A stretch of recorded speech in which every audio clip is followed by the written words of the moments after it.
Thayna mamangai matam amagi warini. Matamsida sada landa haiba sagai kanglub ahumna punsillaga leibak amabu punna ngaklami. Sagai kanglub ahum adugi mamingna anganba, ayingba amasung asaba haina kaurami. Anganba kanglubki lusingba adugi mamingna panthau kaurami, ayingba kanglubki lusingba aduna yaisienba kaurami, asaba kanglubki lusingba adubuna moramba haina kaurami. Anganba sagai asina kanglub ahum adudagi sada landa khara haitoi singthoirami. Aduga asaba kanglub aduna sada landa khara haitoi singthoiba walami. Adubo asaba kanglubsi laiwatinwagi mahidadi yamna haitoi singthoiba oirami. Sahi mari mari khudingi kanglub ahum asigi haitoi singthoiba naha khangkhatlaga ayingba kanglubki leifam loidam khunda mahi tambibagi thabak tawrami. Anauba saisat ama laklabada laibak adugi naha mayamdu loidam khunda mahi tambagi changing yawba laknarami. Matamsida nakal amaromdana laibak adugi manung hanjanba khungangsingda misi mina toina thoklami. Maram aduna oiraga laibak miyamdu mipai thabaiba poknarami. Maram aduna sagai kanglub ahumdugi haitoi singthoiba lanmi kayana laibak adugi kachin koyada kupna ngak senba horaklami. Anganba kanglubki lusingba pathaudu mahaki manai masing kharaga makhoi laibak aduda ahongba khara leiriba adugi maramda khanarami. Pathau manai masing kharada onsillaga asumna hairei. Handak leiba asida misi mina toina thoklakliba ase kharadi kupna yengsinma mathau tarabani. Madu natrabadi leibak miyamsi mipai thabaiba poklibasi kokpa ngamlaroini. Mahaki wadu tabada manai amana asumna khumlei. Lusingba ayhangna sum khanbada hantak thokliba misi mina ase asaba kanglubki miyoisingna khujing tharang soina tarongadra haina khanjai. Mahaki wadu tabada atai atopa wa khanaba yauribasing adunasu adumna hairami. Adubu wafamdu asumaran khangdabana lepthokpa yaba natte haina anganba kanglubki lusingba panthauna hairami. Madu tabada ataising adusu tumin leikirami. Nakal amaromdana loidong khunda changing tawba lakpa anganba kanglubki lusingba panthaugi mayambagi masanupa pari edu nahasinga kaya pundana matomta leirami. Madu ubada asaba kanglubki lusingbagi masanupa tompokna parida onsillaga asumna hairei. Nahakpu pari haibadu natro mama mathong khangdabina pokpa masado. Mahaki wadu tabada paridu asawba phathaba ngamhauda tompokki mamaida kinna thilami. Tompoksu kinna thilakpa aduda sauna parigi mamaida kinna handuna thilami. Asum tawna nupa anidu funaba horaklami. Madu ubada tilamliba mayamdu makhoi anida ngakta yengnarami. Adudagi mayamdu makhoi anibu khamtoknaba kanna hotnarami. Tanja aduda mafam adumaktada ayingba kanglubki lusingba yaisenbadu manai kharaga laklami. Mahakna naha aniduna khatnaribadu ubada manai amada onsillaklaga asumna hairei. Kana kana lei nakoi kharana sida khatnariba anganise tunamukta khamtu. Makoidi mafam asida mahi tambanina laklaga mahi tambagi wakhandi khandredana mi khanaba oina taw leirene. Asi hairaga yaisenbadu sauna sumang asauba aduda leiriba leipung aduda leplaga tilliba mayamduda changyeng tawbagi kanglon kayadu hairaklami. Pariga tompokasu ayingba kanglubki lanmi kharana khamdoktuna mayam marak aduda punna tuminna leptuna lusingba aduna hairidu tarami. Lusingba yaisenbana changyeng tawbagi kanglon mayamdu haiba loirabada changyeng haunaba haituna lauthoraklami. Asum tawna tilliba naha mayamdu magi ahiba kaya changyeng tawnarami. Changyeng aduda supnagi thangi thanglon tagi talon kaya khangba naha taramukta yaurami. Madu ubada ayingba kanglubki lusingba yaisenbadu masinda asumna sonjarami. Handaki naha marol asidi haithoi singthoiba kaya yaudene tawrise. Asi haiduna manai masing kayada supnagi naha taramuk khaktang mahi masing tambinabagidamukta thabak tawrani haina lauthoknaba khangalami. Aduga lusingba yaisenbadu wakhal wana magi mayumlomda hankhirami. Lusingbagi yathang phanglabada manai masing kharana supnagi naha taramuktang mahi tambagi ayaba pire tabada wakhal nungaina lakiba naha mayamdu ningba kaina mayumda hankhirami. Numit adudagi hauna naha taradu lusing yaisenba amadi atai sada landa haiba sitakpa kayana sitak sindam tawrami. Nakal amaromdana laibak aduda misi mina thawdoksu toina thoklami. Maduna maram oiraga laibak miyamdu mipai thabaiba poknarami. Ahal oiraba nupa amana pakhatna masinda asumna sonjarami. Karino leba asida hantak maram isi mina toina tholaliba asibu Leiba asibu kuntak lan sibu taradra khangdrini tawrisibu. Asi haina ahal adu sor sangna hondokjarami. Matamduda asaba kanglupki lusingba morambagi manai asanba khoimudu ahal adugi mamangda khangle lepsellami. Aduga ahal aduda onsillaga asumna haire. He ahal, mafong masid mamai khumba mioi khara lakpa ugibra. Mahaki wadu tabada ahal aduna ude haina khumlami. Madu tabada khoimu adu karisu haida tumina satkhige tarami. Matamduda ahal aduna khoimubu khamlami. Aduga ahal aduna asumna haire. Ai ibungo, mamai khumba hairaga haujikpudi uramde adubo ngarang numidang wairang khulgi khunjinda leiba laisang adomdadi mamai khumba ni humdi leiba uramini ibungo.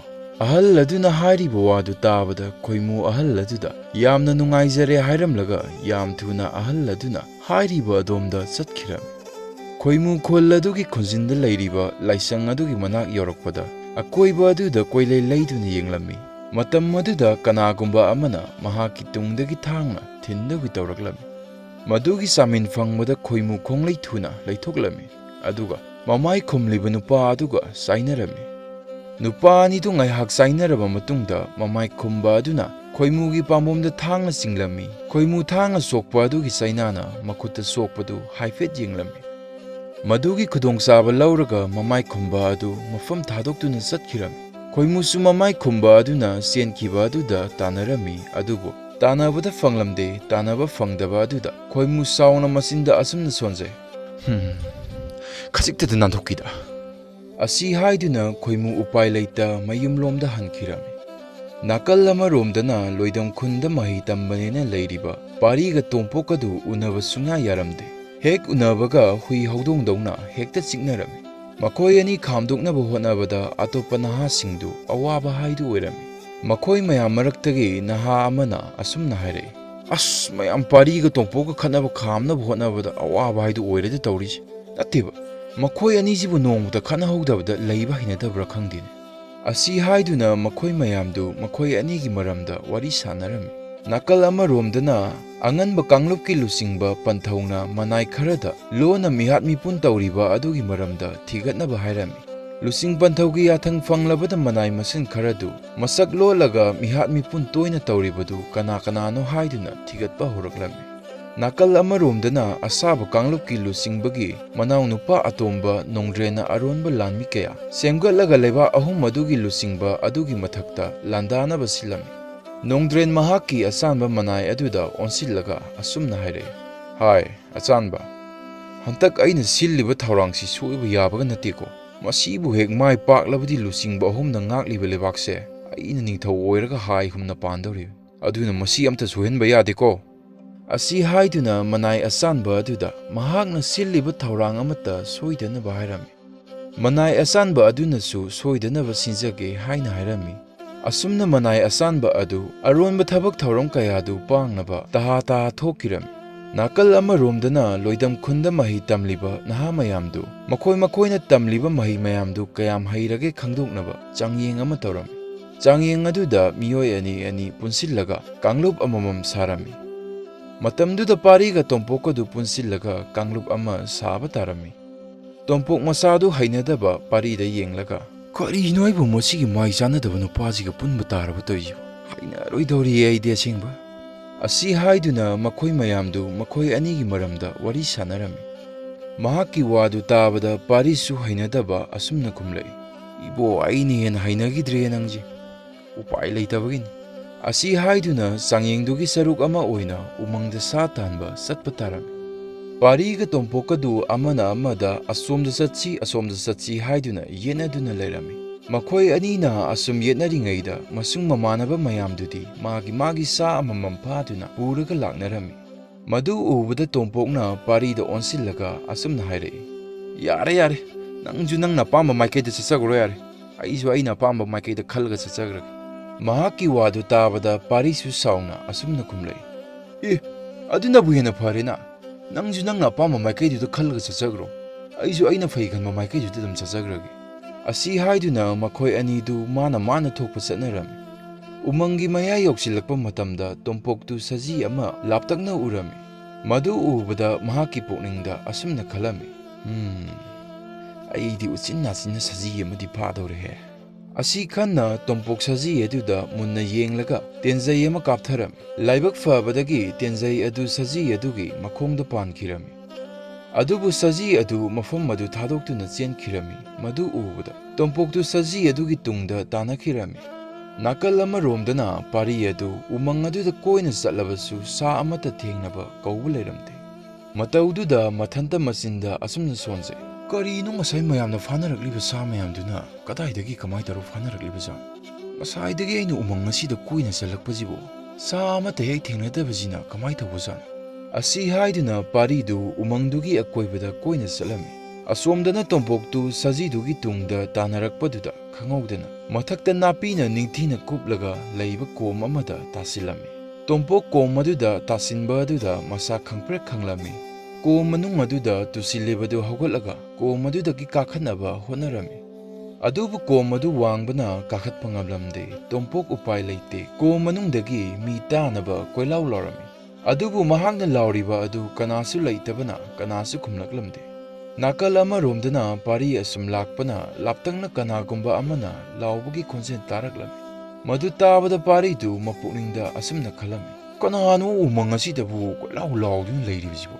ꯑꯁꯤ ꯈꯟꯅ ꯄꯥꯔꯤ ꯀꯅꯥꯒꯨꯝꯕ ꯑꯃꯅ ꯂꯥꯎꯔꯤꯕ ꯑꯗꯨꯒꯤ ꯃꯥꯏꯀꯩꯔꯣꯝꯗ ꯆꯠꯈꯤꯔꯝꯃꯤ꯫ ꯂꯥꯎꯔꯤꯕꯗꯨ ꯑꯁꯨꯝ ꯅꯛꯁꯤꯜꯂꯛꯄ ꯃꯇꯝꯗꯗꯤ ꯇꯣꯝꯄꯣꯛꯅꯤ ꯍꯥꯏꯕ ꯈꯪꯂꯝꯃꯤ꯫ ꯄꯥꯔꯤ ꯇꯣꯝꯄꯣꯛꯅ ꯂꯥꯎꯔꯤꯕꯗꯨ ꯇꯥꯔꯒ ꯃꯆꯤꯟꯗ ꯑꯁꯨꯝꯅ ꯁꯣꯟꯖꯩ, ꯃꯁꯤꯒꯤ ꯃꯤꯊꯤꯡꯒꯥꯏ ꯑꯁꯤꯅ ꯑꯃꯨꯛ ꯀꯔꯤ ꯇꯧꯔꯤꯕꯖꯥꯠꯅꯣ?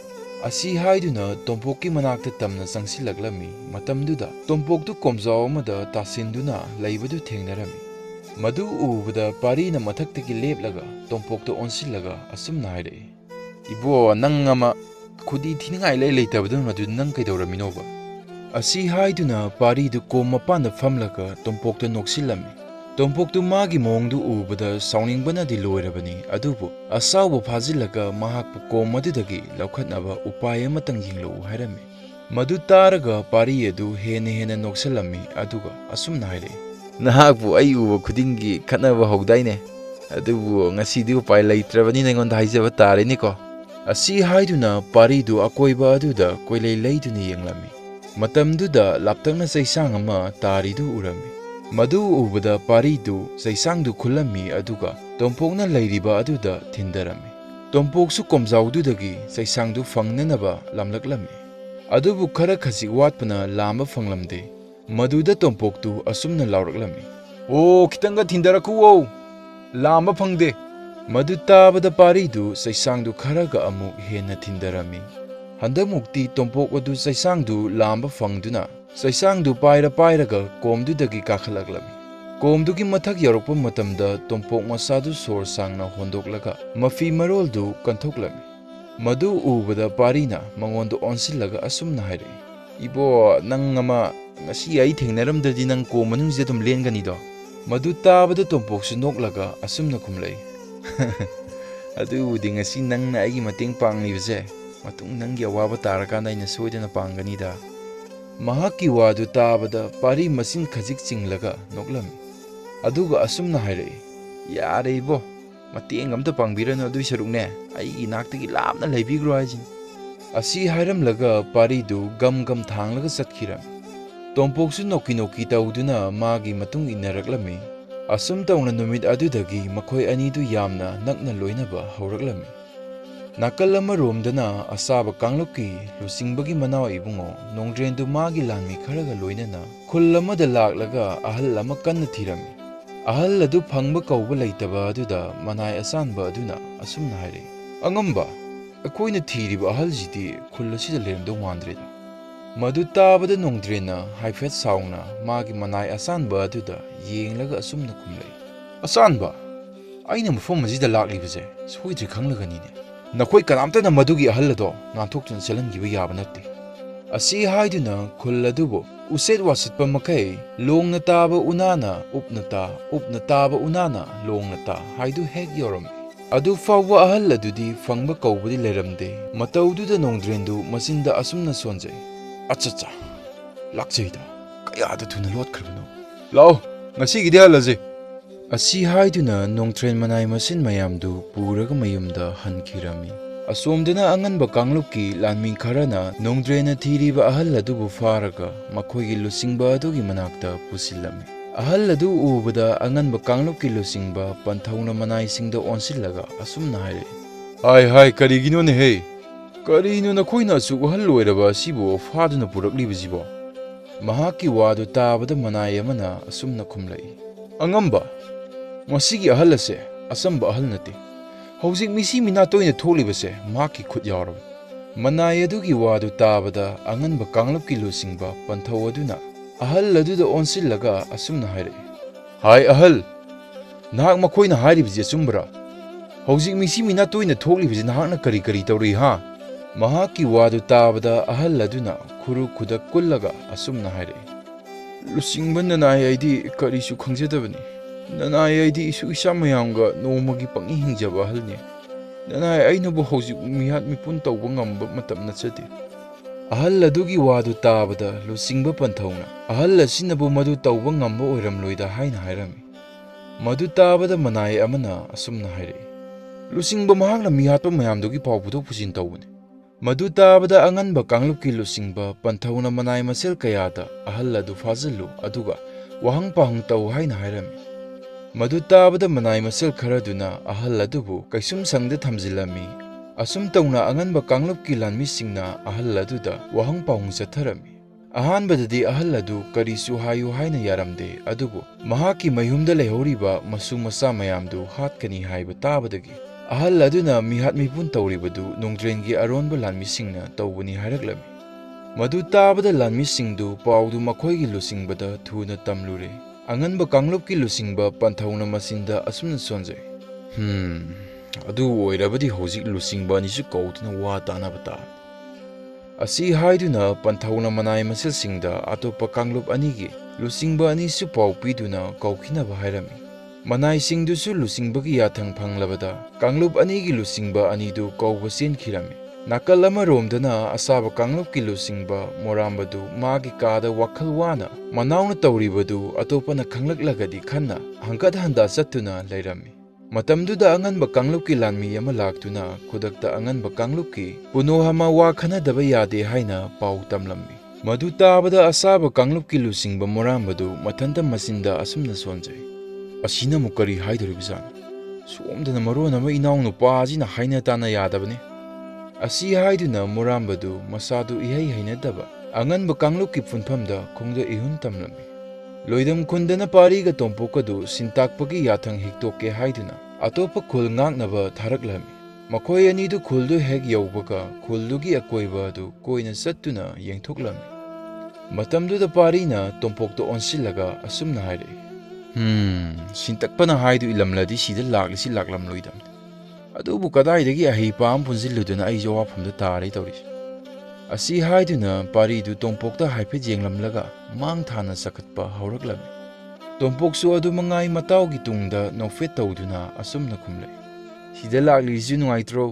ꯑꯥꯗ ꯃꯄꯥꯜ ꯊꯣꯛꯇꯕꯤꯗ ꯁꯨꯝ ꯂꯩꯗꯧ ꯁꯔꯨꯛ꯫ ꯑꯁꯤ ꯍꯥꯏꯗꯨꯅ ꯇꯣꯝꯄꯣꯛꯇꯨ ꯃꯅꯥꯛꯇ ꯇꯥꯔꯝꯕ ꯆꯩꯁꯥꯡ ꯑꯃ ꯈꯨꯜꯂꯒ ꯂꯝꯕꯤ ꯅꯥꯀꯜꯗ ꯍꯧꯔꯤꯕ ꯅꯥꯄꯤꯁꯤꯡꯗꯨ ꯐꯠ ꯐꯠ ꯍꯥꯏꯗꯣꯛꯇꯨꯅ ꯆꯠꯂꯝꯃꯤ꯫ ꯃꯍꯥꯛꯅ ꯑꯁꯨꯝ ꯅꯥꯄꯤꯁꯤꯡꯗꯨ ꯍꯥꯏꯗꯠꯄꯗ ꯅꯥꯄꯤ ꯃꯔꯛꯇ ꯈꯨꯠꯁꯨ ꯈꯨꯠꯂꯥꯏ ꯃꯌꯥꯝ ꯐꯤꯅ ꯌꯣꯝꯁꯤꯜꯂꯒ ꯂꯩꯕꯗꯨ ꯊꯦꯡꯅꯔꯝꯃꯤ꯫ ꯇꯣꯝꯄꯣꯛ ꯏꯉꯛ ꯉꯛꯅ ꯑꯁꯨꯝꯅ ꯍꯥꯏꯔꯛꯏ꯫ ꯏꯇꯥꯎ, ꯁꯤꯗ ꯂꯩꯁꯦ ꯀꯩꯅꯣꯝꯇ ꯌꯦꯡꯁꯤ ꯂꯥꯎꯅꯦ꯫ ꯃꯍꯥꯛꯀꯤ ꯋꯥꯗꯨ ꯇꯥꯕꯗ ꯄꯥꯔꯤꯗꯨ ꯊꯧꯁꯥꯗꯅ ꯑꯁꯨꯝꯅ ꯈꯨꯝꯂꯛꯏ꯫ ꯀꯔꯤꯅꯣꯅꯦ ꯑꯃꯨꯛ ꯃꯇꯥꯡꯁꯤꯗ? ꯑꯁꯤ ꯍꯥꯏꯗꯨꯅ ꯃꯈꯣꯏ ꯑꯅꯤꯗꯨ ꯐꯤꯅ ꯌꯣꯝꯂꯤꯗꯨ ꯀꯔꯤꯅꯣ ꯍꯥꯏꯅ ꯆꯪꯁꯤꯜꯂꯒ ꯌꯦꯡꯂꯝꯃꯤ꯫ ꯃꯇꯝꯗꯨꯗ ꯐꯤꯅ ꯌꯣꯝꯂꯒ ꯈꯨꯠꯁꯨ ꯈꯨꯠꯂꯥꯏ ꯃꯌꯥꯝ ꯌꯥꯎꯔꯝꯕꯗꯨ ꯎꯕꯗ ꯃꯈꯣꯏ ꯑꯅꯤꯗꯨ ꯃꯨꯟꯅ ꯌꯦꯡꯅꯔꯝꯃꯤ꯫ ꯄꯥꯔꯤꯅ ꯇꯞꯅ ꯇꯣꯝꯄꯣꯛꯇ ꯑꯣꯟꯁꯤꯜꯂꯒ ꯑꯁꯨꯝꯅ ꯍꯥꯏꯔꯛꯏ꯫ ꯏꯇꯥꯎ, ꯃꯁꯤ ꯃꯌꯥꯝꯁꯦ ꯄꯨꯔꯒ ꯂꯣꯏꯗꯝ ꯈꯨꯟꯗ ꯑꯃꯨꯛ ꯍꯟꯅꯕ ꯇꯧꯔꯁꯤ, ꯑꯗꯨꯒ ꯁꯤꯟꯇꯥꯛꯄꯁꯤꯡꯗ ꯄꯥꯎꯗꯝꯂꯨꯔꯁꯤ꯫ ꯑꯁꯤ ꯍꯥꯏꯗꯨꯅ ꯃꯈꯣꯏ ꯑꯅꯤꯗꯨ ꯐꯤꯅ ꯌꯣꯝꯂꯤꯕ ꯈꯨꯠꯁꯨ ꯈꯨꯠꯂꯥꯏ ꯃꯌꯥꯝꯗꯨ ꯂꯧꯈꯠꯂꯒ ꯆꯠꯄ ꯍꯧꯕꯗꯨꯗ ꯃꯃꯥꯏ ꯃꯃꯤꯠ ꯈꯨꯝꯕ ꯅꯨꯄꯥ ꯑꯅꯤ ꯑꯍꯨꯝꯅ ꯇꯥꯟꯅꯔꯛꯂꯝꯃꯤ꯫ ꯃꯈꯣꯏ ꯑꯅꯤꯁꯨ ꯃꯁꯛ ꯈꯪꯗꯕ ꯃꯤꯅ ꯇꯥꯟꯅꯔꯛꯄ ꯑꯗꯨꯗ ꯃꯥꯏꯀꯩ ꯆꯂꯥꯏ ꯈꯪꯗꯅ ꯆꯦꯜꯂꯝꯃꯤ꯫ ꯃꯃꯥꯏ ꯈꯨꯝꯕ ꯑꯅꯤ ꯑꯍꯨꯝꯗꯨ ꯇꯥꯟꯅꯔꯛꯄꯁꯨ ꯂꯦꯞꯂꯝꯗꯦ꯫ ꯃꯗꯨ ꯎꯕꯗ ꯇꯣꯝꯄꯣꯛꯅ ꯄꯥꯔꯤꯗ ꯑꯣꯟꯁꯤꯜꯂꯒ ꯑꯁꯨꯝꯅ ꯍꯥꯏꯔꯛꯏ꯫ ꯏꯇꯥꯎ, ꯑꯩꯈꯣꯏꯅ ꯆꯦꯜꯂꯛꯂꯤꯁꯤꯁꯨ ꯀꯔꯣꯝꯗꯅꯣ ꯈꯪꯕ꯭ꯔꯣ ꯅꯪꯕꯣ? ꯃꯗꯨ ꯇꯥꯕꯗ ꯄꯥꯔꯤꯅ ꯑꯁꯨꯝꯅ ꯈꯨꯝꯂꯛꯏ꯫ ꯈꯪꯗꯦ ꯑꯩꯁꯨ, ꯑꯗꯨꯝ ꯆꯦꯜꯂꯣ, ꯇꯨꯡꯗ ꯇꯥꯟꯅꯔꯛꯂꯤꯁꯤ ꯎꯔꯦꯗꯅ꯫ ꯑꯁꯤ ꯍꯥꯏꯗꯨꯅ ꯃꯈꯣꯏ ꯑꯅꯤꯗꯨ ꯆꯦꯟꯕꯗꯤ ꯂꯦꯞꯂꯝꯗꯦ꯫ ꯃꯈꯣꯏ ꯑꯅꯤꯗꯨ ꯐꯅ ꯁꯥꯡꯅ ꯆꯦꯜꯂꯛꯂꯕ ꯇꯨꯡꯗ ꯋꯥꯃꯟꯗꯨꯅ ꯉꯥꯏꯍꯥꯛ ꯄꯣꯊꯥꯔꯝꯃꯤ꯫ ꯇꯥꯟꯖꯥꯗꯨꯗ ꯃꯃꯥꯏ ꯈꯨꯝꯕ ꯅꯨꯄꯥ ꯑꯅꯤ ꯑꯍꯨꯝꯗꯨ ꯃꯈꯣꯏꯒꯤ ꯃꯅꯥꯛꯇ ꯌꯧꯁꯤꯜꯂꯛꯂꯝꯃꯤ꯫ ꯃꯗꯨ ꯎꯕꯗ ꯃꯈꯣꯏ ꯑꯅꯤꯗꯨ ꯑꯃꯨꯛ ꯆꯦꯟꯕ ꯍꯧꯔꯝꯃꯤ꯫ ꯅꯥꯀꯜ ꯑꯃꯔꯣꯝꯗꯅ ꯑꯉꯟꯕ ꯀꯥꯡꯂꯨꯞꯀꯤ ꯄꯨꯟꯐꯝꯗ ꯂꯨꯆꯤꯡꯕ ꯑꯍꯨꯝꯗꯨ ꯄꯨꯜꯂꯝꯃꯤ꯫ ꯑꯗꯨꯒ ꯑꯉꯟꯕ ꯀꯥꯡꯂꯨꯞꯀꯤ ꯂꯨꯆꯤꯡꯕ ꯄꯟꯊꯧꯅ ꯑꯍꯜ ꯑꯗꯨꯅ ꯍꯥꯏꯕ ꯄꯨꯝꯕ ꯑꯇꯩ ꯂꯨꯆꯤꯡꯕ ꯑꯅꯤꯗꯁꯨ ꯇꯝꯂꯝꯃꯤ꯫ ꯃꯗꯨ ꯇꯥꯕꯗ ꯑꯁꯥꯕ ꯀꯥꯡꯂꯨꯞꯀꯤ ꯂꯨꯆꯤꯡꯕ ꯃꯣꯔꯥꯝꯕꯗꯨ ꯃꯄꯨꯛꯅꯤꯡꯗ ꯑꯁꯨꯝꯅ ꯈꯜꯂꯝꯃꯤ, ꯑꯩꯅꯗꯤ ꯐꯅ ꯀꯟꯅ ꯍꯥꯏꯖꯕꯅꯦꯕ ꯁꯤꯒꯤ ꯐꯤꯕꯝꯁꯦ ꯇꯥꯅꯤꯅ꯫ ꯑꯩꯅ ꯍꯥꯏꯕꯁꯨ ꯌꯥꯗ꯭ꯔꯕꯅꯤꯅ ꯍꯧꯖꯤꯛꯇꯤ ꯏꯁꯥ ꯀꯟꯅꯅꯕ ꯍꯣꯠꯅꯖꯕ ꯇꯥꯕꯅꯤꯅꯦ꯫ ꯑꯁꯤ ꯈꯟꯅ ꯃꯣꯔꯥꯝꯕꯗꯨ ꯃꯅꯥꯎꯅ ꯇꯧꯔꯤꯗꯨ ꯃꯥꯗꯤ ꯇꯁꯦꯡꯅ ꯈꯪꯗꯕꯅꯤ ꯍꯥꯏꯅ ꯍꯥꯏꯖꯤꯜꯂꯝꯃꯤ꯫ ꯃꯗꯨ ꯇꯥꯕꯗ ꯂꯨꯆꯤꯡꯕ ꯑꯅꯤꯗꯨꯁꯨ ꯃꯍꯥꯛꯅ ꯍꯥꯏꯔꯤꯕ ꯑꯗꯨ